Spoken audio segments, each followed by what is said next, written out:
ne ferim de control. Drumul bun e unul gol. Din Oradea la Constanța, pe șosea nu-mi pierd speranța. Multe am pățit chiar eu, dar frăția ține la greu. Pe drum toată ziua, colind prin România, sunt cu stația din dotare. Este liber, dă-i mai tare.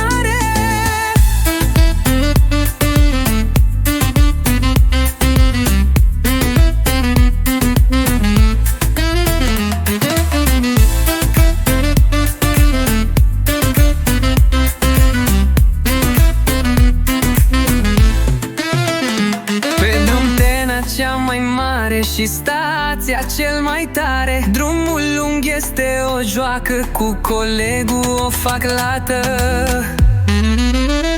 Pe drum toată ziua, colind prin România, sunt cu stația din dotare. Este liber, dă-i mai tare.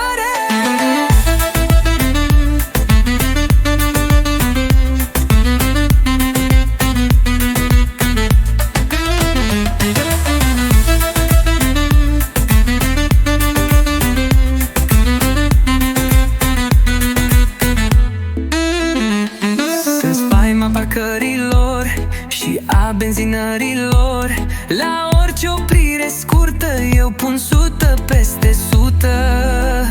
Pe drum toată ziua, colind prin România, sunt cu stația din dotare. Este liber, dă-i mai tare. Pe drum toată ziua, colind prin România, sunt cu stația din dotare. Este liber.